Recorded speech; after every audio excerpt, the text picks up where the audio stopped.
I have not, I have avoided actually the opportunity to say something about the presidency.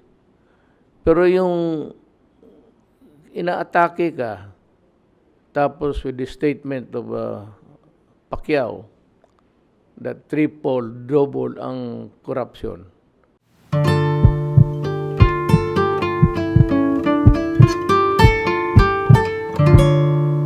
I am touched by the outpouring of sentiments, at least yung grupo sa PDP,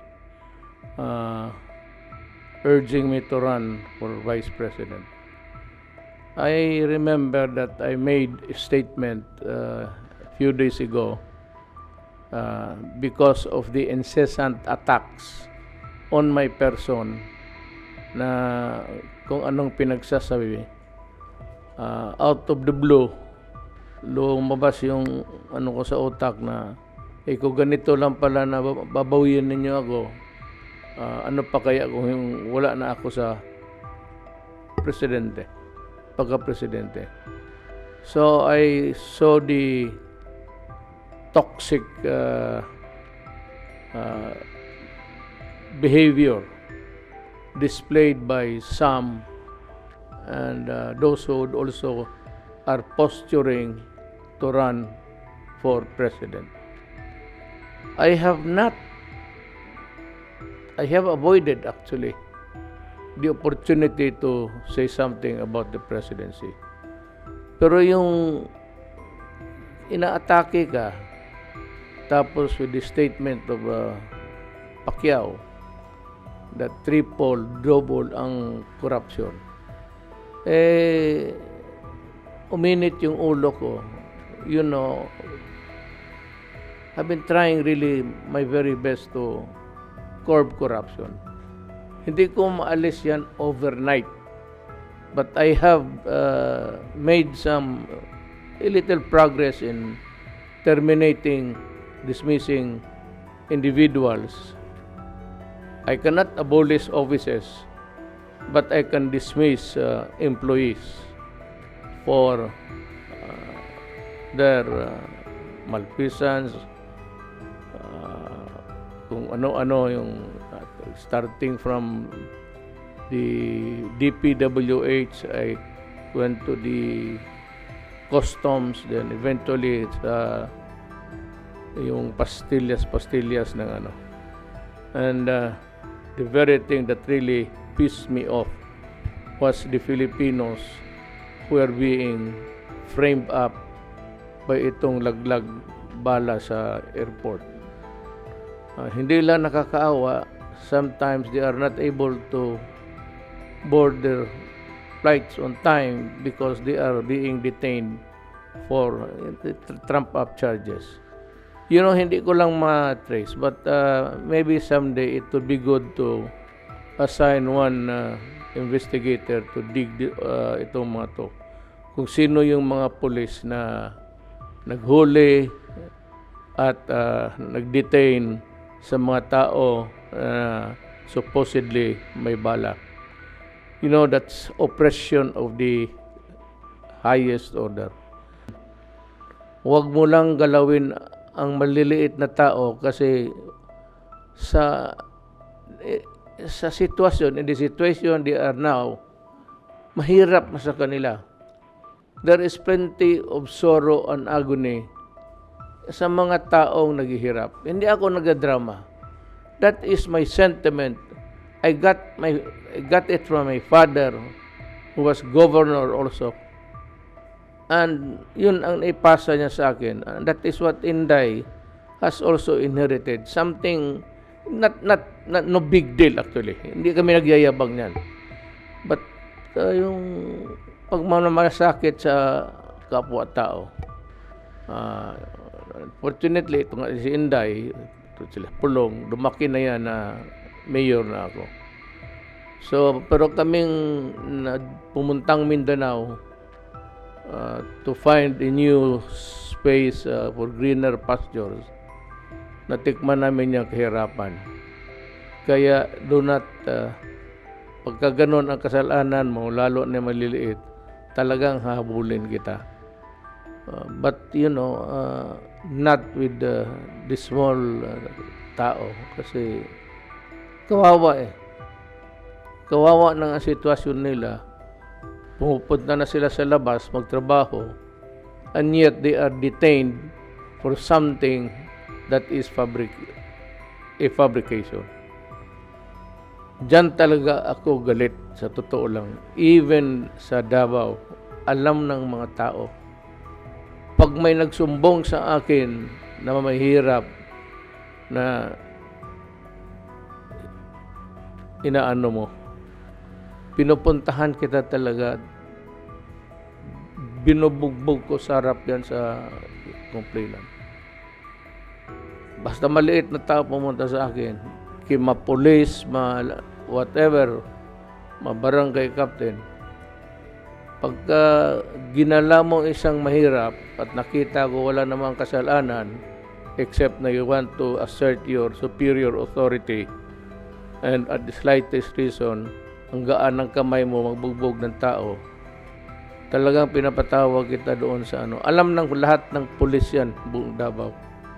May kwarto just before the washroom. May maliit mo na kwarto na tama-tama 2 tao lang. Doon ko pinapatay ng bugbog yung mga, yan sabi ko, nagpapahirap sa tao. And good as any other time to say this, there are many cases of itong demolition. Ganito na lang, if you are the owner of the house and you want to develop it into a commercial something, and tanongin kita how much do you intend to pour into the project, and if you said it's about 50 million, then you can add another 50 just to escape the rigors of trouble. And ako na ang bahala. Ako na ang bigyan ninyo ng munting lupa lang na matirahan. At ako na ang makiusap sa tao. I will take care of, convincing them of the righteousness of your claim. Kasi squatter is squatter. Huwag na natin dramahin pa. Pero nakakaawa talaga rin. So, yan ang ng PDP. When we take our oath, it's left. For ang PDP is left-oriented. We are not I'm not a communist. I've never been. Paano ako maging komunista? Piskal ako noon. Tapos vice mayor. But I share the same horizon sa left. Kaya kami nagkaintindihan. That's the reason why wala kaming away sa left na baskin magmurahan kami ni Season. Pababa, wala kaming, there's no dynamics to talk of actually. Nakakapasok kami ng gubat, kapasyal kami. It's because we are friends. Iba yung, kasi hindi naman ako sang-ayon sa kanilang armed struggle, kaya nga ako nagpakipag-away na rin sa kanila ngayon. Maybe I have lost some of them along the way in friendship, but still, by and large, naintindihan nila ako because ako lang ang nakapagsalita ng tokatis nila. Because I said, pareho kami na land reform. Hanggang ngayon, hindi ko man lang I do not banner it. But I have about 60,000 hectares na ang lupa na ibinigay ko. Kasali na dyan ang lupa ng gobyerno. Sinabi ko sa DAR, Castigliones, pag gobyerno yan, you ask sino may-ari na ahensya, to whom this land belongs. Tapos kung wala ka mang sabihin mo, do you have any plans for the next how many years. Kung wala kang plano, sabi wala, there is no in the works or in the drawing boards, give it to the people.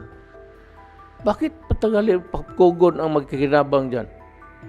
So lahat ng gobyerno na lupa na suitable for housing, talagang pag nag-occupy yan sila, huwag mo nang just divided equally so that because there maraming mga Pilipino walang lupa. You cannot squat 1 hectare where the others are crowded into a 1/4 hectare na sila lang. Ikaw, usually itong mga professional na squatters, I do not like them and they cannot do it to me. You cannot claim any portion larger than the others. Kung anong maibigay ng square meters, yun lang rin ang iyo. But you have to enforce it.